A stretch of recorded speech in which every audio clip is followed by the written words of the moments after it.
বাবরি মসজিদে প্রথম আঘাত করা ব্যক্তির যে পরিণতি হয়েছিল তা জানলে যে কেউ অবাক হতে বাধ্য হবেন। যে মানুষটা হাতুড়ি হাতে বাবরি মসজিদের কেন্দ্রীয় মিনারে প্রথম আঘাতটা করেছিলেন, সেই মানুষটির মনে তখন মুসলিমদের প্রতি ছিল তীব্র ঘৃণা। কিন্তু অবাক করা সত্য হল, ঠিক ৬ মাস পরেই পুরো উল্টো পথে হাঁটতে শুরু করেন তিনি। ঘৃণা থেকে জন্ম নেয় অনুশোচনা, আর অনুশোচনা তাকে ঠেলে দেয় এমন এক সিদ্ধান্তে যা কেউ কল্পনাও করতে পারেনি। কিন্তু কি এমন ঘটেছিল সেই মানুষটির সঙ্গে যে মুহূর্তেই বদলে গেল তার বিশ্বাস, বদলে গেল তার পরিচয়? সালটা ১৯৯২। ভারত জুড়ে টান টান উত্তেজনা। সেই মুহূর্তেই ইতিহাস পরিবর্তন করে দেন এক যুবক নাম বলবীর সিং। মনে চরম ঘৃণা, হাতে হাতুড়ি, আর সামনে বাবরি মসজিদের কেন্দ্রীয় মিনার। সে সময় বাবরি মসজিদের দিকে এগোচ্ছেন হাজারো কট্টর হিন্দুত্ববাদী স্বেচ্ছাসেবক। ভেতরে তীব্র ঘৃণা, মনে একটাই লক্ষ্য, মসজিদ ভাঙতেই হবে। বলবীর সিং তখন শিবসেনা সমর্থক। নিয়মিত আরএসএসের মহড়ায় যাওয়া মুসলিমদের শত্রু ভাবা তার কাছে ছিল স্বাভাবিক বিষয়। তাই তিনি সবচেয়ে সামনে দাঁড়িয়ে প্রথম হাতুড়ির আঘাতটা করলেন বাবরি মসজিদের মিনারে। মসজিদ ভেঙে ফেরার পর পুরো এলাকার মানুষ তাকে বীরের মতো অভ্যর্থনা দেয়। কিন্তু যখন তিনি বাড়ি পৌঁছালেন, ঘটল সম্পূর্ণ উল্টো। তার বাবা, যিনি মহাত্মা গান্ধীর আদর্শে অনুপ্রাণিত ছিলেন এবং সবসময় মুসলিমদের পাশে দাঁড়াতেন, তিনি ছেলের কাজকে নৈতিকভাবে অগ্রহণযোগ্য বললেন।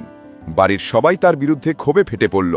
কেউ গর্বিত হয়নি, কেউ তাকে নায়ক ভাবেনি, বরং নিন্দা, অপমান আর এক ধরনের কঠিন বুকে লাগা নীরব প্রত্যাখ্যান তার দিকে ছুটে এলো। পরিবার থেকে তাকে বের করে দেওয়া হলো। এই আচরণেই শুরু হলো বলবীর সিংয়ের অন্তর্দহন। সেই আত্মোপলব্ধি তাকে নিয়ে যায় এক নতুন পথে, যা ছিল সম্পূর্ণ অপ্রত্যাশিত। তিনি পরিচিত হন মাওলানা কালিম সিদ্দিকীর সঙ্গে। মৌলানার আচরণ, জীবনযাপন এবং গভীর মানবিকতা বলবীর সিংকে ধীরে ধীরে ভিতর থেকে নাড়িয়ে দেয়। পরিবারের মূল্যবোধ, বাবার শান্তিপূর্ণ আদর্শ আর নিজের ভুলের ভার সবকিছু একত্রে তাকে প্রশ্ন করতে বাধ্য করে নিজের অতীতকে। ১৯৯৩ সালের ১ জুন, সেই দিনটি তার জীবনের বড় মোড় পরিবর্তনের দিন। বলবীর সিং ইসলাম গ্রহণ করে নতুন নাম নিলেন মোহাম্মদ আমির।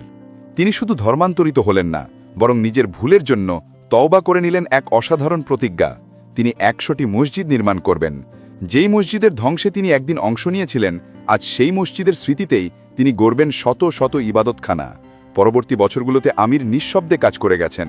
কোনো প্রচার নয়, কোনো মিডিয়া উপস্থিতি নয়। তিনি গ্রামে গ্রামে গিয়ে মসজিদ নির্মাণ করেছেন, পুরনো মসজিদ সংস্কার করেছেন, নিজের জীবনটা উৎসর্গ করেছেন ভুলের প্রায়শ্চিত্তে।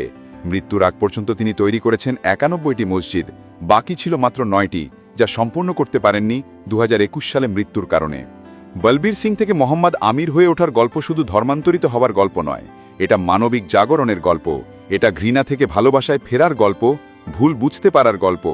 বাবরি মসজিদ ভাঙার দিনটা যেমন ইতিহাসে এক কালো দাগ হয়ে আছে, তেমনি আমিরের পরবর্তী জীবনটাও ইতিহাসে জায়গা করে নিয়েছে এক অনুতপ্তি, মানবিক ও পরিবর্তিত মানুষের প্রতিচ্ছবি হয়ে। আজ যখন সেই অগ্নি বিক্ষুব্ধ সময়ের দিকে ফিরে তাকানো হয়, তখন বলবীর সিংয়ের পরিণতি আমাদের মনে করিয়ে দেয়, একটা মানুষের ভিতরে সত্যিকারের পরিবর্তন ঘৃণা নয়, বরং মানবিকতাই ঘটায়।